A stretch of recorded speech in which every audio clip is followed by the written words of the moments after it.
Hello friends, welcome to Kalyani சுலகம்.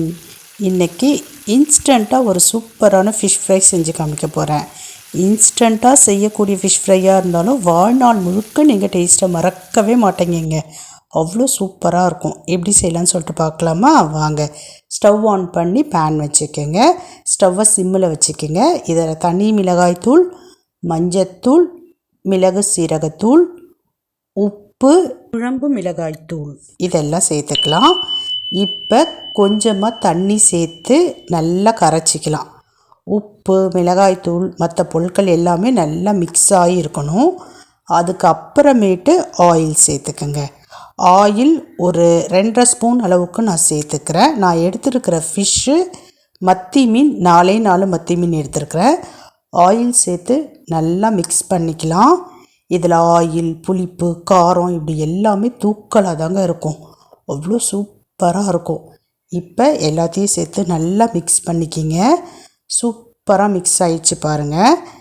இப்போ இதில் கொஞ்சமாக கருவேப்பிலை, கொஞ்சமாக கொத்தமல்லி, இதை இடிக்கல்லில் போட்டு இடித்து வச்சுருக்கேன். ஒன்றும் பாதியமாக அதை சேர்த்துக்கிறேன். கூடவே ஒரு 10-15 பல் பூண்டு அப்படியே இடித்து வச்சுருக்கிறேன், அதையும் சேர்த்துக்கிறேன். சின்ன வெங்காயம் ஒரு 6 சின்ன வெங்காயத்தை எடுத்து இடித்து வச்சுருக்கேன், அதையும் சேர்த்துக்கிறேன். இப்போ எல்லாத்தையும் சேர்த்து நல்லா மிக்ஸ் பண்ணிடலாம். வதக்க வேணாம், அப்படியே மிக்ஸ் பண்ணிக்கிறோம் நம்ம. இப்போ க்ளீன் பண்ணி எடுத்து வச்சுருக்கிற மத்தி மீனை சேர்த்துக்கலாம். மத்தி மீன் மட்டும் இல்லை, எந்த மீன் வேணாலும் இந்த ஸ்டைலில் செஞ்சு பாருங்களேன், அப்படின்ட்டு ஆகிடுவீங்க நீங்கள். அவ்வளோ சூப்பராக இருக்குது.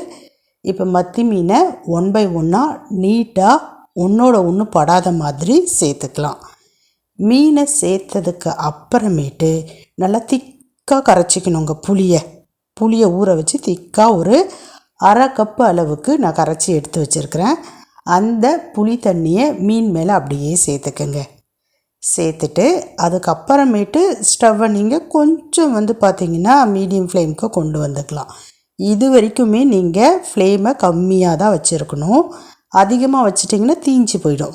இப்போ பாருங்கள், அந்த நம்ம மிக்ஸ் பண்ண கலவைகள் எல்லாத்தையும் அந்த ஃபிஷ் மேலே நல்லா தடவி விட்டுருங்க.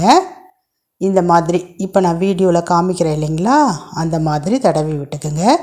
இப்போ பார்த்திங்கன்னா இது ஒரு தொக்கு பதத்துக்கு இருக்கும். நம்ம அப்படியே விட விட விட நல்லா அப்படியே திக்காகிடுங்க. ஃபிஷ்ஷோட எல்லாமே ஒன்றா கலந்து சூப்பராக ஆகிடும். பாருங்கள், எண்ணெய் மட்டும் அப்படியே தனியாக பிரிஞ்சு வரும்.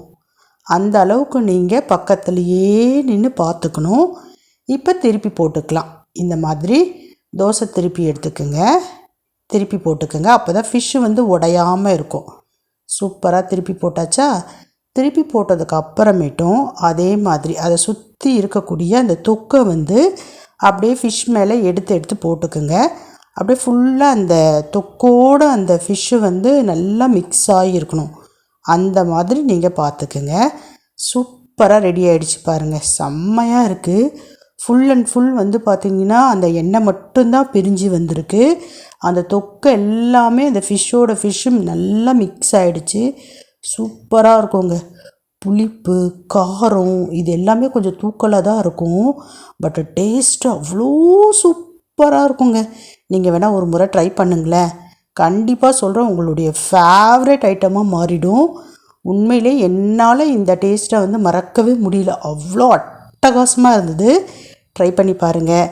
இதே மாதிரி நிறைய ரெசிபீஸ்லாம் அப்லோட் பண்ண போகிறேன். நம்ம சேனலை சப்ஸ்கிரைப் பண்ணிக்கோங்க. பாய்.